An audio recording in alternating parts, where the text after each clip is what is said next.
Renewed energy, new direction and a spirit of enterprise and engagement were a hallmark of 2013 at the University of South Australia. Newly appointed Vice-Chancellor Professor David Lloyd had a jump start to life in Australia and the top job at UniSA with his first official function, hosting a special Friends Day at Australia's Santos Tour Down Under. From the thrills of the cycling carnival to the gravitas of a traditional smoking ceremony and welcome, he was the first new Australian Vice-Chancellor to receive such an honour from the local Kaurna people. The February signing of an international partnership agreement with Tianjin University to explore joint research into sustainable urban development is already bearing fruit, with 8 new research projects established, strong support from the state and federal government, a new research partnership forged with Hong Kong Polytechnic, and 5 postgraduate students completing exchange placements in China and South Australia. That same month, UniSA became the lead Australian institution in a $59 million cooperative research centre in cell therapy manufacture, with a key target of finding commercially viable cell therapies to treat illnesses such as type 1 diabetes. The CRC was launched in December and is up and running. Across the year, more than 8,000 students graduated from UniSA in ceremonies staged in Adelaide, in Hong Kong and Malaysia, and in Mount Gambier and Whyalla. Former Foreign Minister Alexander Downer was made an honorary doctor of the university at the August graduations, along with artists Sydney Ball, Robin Layton QC and Michael Hurd. And there have been some breakthrough moments. In collaboration with a national team, UniSA researchers undertook groundbreaking work to track down a hereditary gene for a common form of epilepsy, which was published in Nature Genetics. Research from the School of Health Sciences showing that today's children are less athletic than their parents made international headlines in newspapers, on radio and TV, online, and with more than 400 mentions worldwide, and many more in social media. One of the university's most ambitious projects was to stage an online collaboration with students, staff and alumni. Known as UniJam and supported by IBM Technologies, the world-first event for any university attracted more than 7,000 participants from Australia and more than 50 countries around the world. The 36-hour online conversation encouraged more than 17,000 posts on a range of issues from how we structure our degrees right through to what our campuses should look like. In June, the federal government granted UniSA $40 million for a centre of cancer biology to be located in the new Royal Adelaide Hospital precinct, neighbouring the SAMRI building, which will be home to UniSA's School of Population Health in 2014. Increasing UniSA's footprint in this new health zone, the building will also include Psyched, a gallery dedicated to building a public education profile for science and creativity. And in November, it was announced that UniSA will collaborate with Trinity College's own Science Gallery Dublin to host visiting exhibitions from this world-leading science education gallery. In a visit to Trinity College in October, Vice-Chancellor David Lloyd signed an MOU with the college's Long Room Hub.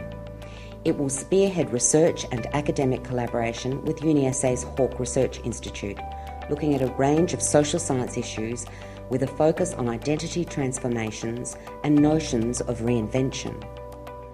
In the same month, the Hawke Institute also forged collaboration with Japan's Keio University for similar international research collaboration. In August, the university was honoured to welcome Nobel laureate scientist and microbiologist Dr. Elizabeth Blackburn, who, in conversation with ABC science reporter Robin Williams, explored the career challenges for female scientists and explained the latest theories on the science of ageing. There have also been significant new appointments at the university this year. In the first 6 months, Professor Alan Evans was appointed in the new position of Provost and Chief Academic Officer. Professor Rob Short as Pro-Vice-Chancellor for IT, Engineering and the Environment, and Professor Marie Wilson as the new head of UniSA Business School. The second half of the year saw Professor Bob Fink join the university as Pro-Vice-Chancellor for Health Science, and Deborah Heathsay as the new Director for Advancement, and Dirk Mulder as the Director of International. Awards and honours continued for the university community when 2 academics, Dr. Jackie O'Flaherty and David Morris, were named in the nation's highest teaching awards. Dr. Barbara Hardy, namesake of the Barbara Hardy Research Institute, was named Senior South Australian of the Year, and UniSA's Young Materials Scientist, Dr. Drew Evans, was named South Australian Tall Poppy of the Year. The university also had wide success in garnering support for its research from government and industry, with more than 18 million won in support of a wide range of projects from the Australian Research Council and the NHMRC. The university lost two illustrious friends during the year with the death of iconic Australian artist and Doctor of the University, Geoffrey Smart, and in December, hero, international patron of the Hawke Centre and Doctor of the University, former President of South Africa, Nelson Mandela. Their legacy will live long at the university. The Times Higher Education announcement in June that the University of South Australia is now ranked in the top 50 universities globally under 50 years old brought an amazing show of student pride with more than 1,000 likes on Facebook. UniSA is now the youngest Australian university to make it in the top 50. And appropriately, students are at the heart of the new Strategic Action Plan for UniSA. Launched in August, the Optimistic Action Plan for the next 5 years, Crossing the Horizon, refocuses the university's efforts on 7 sets of actions. Highlights include a bold plan to consolidate McGill campus as a centre for education research excellence, including the co-location of schools on campus, providing 0 to Year 12 education, and more opportunities for student teachers to get hands-on experience. There will also be a buddy system for every new UniSA student to help them navigate university, and the plan includes the appointment of 100 new professors.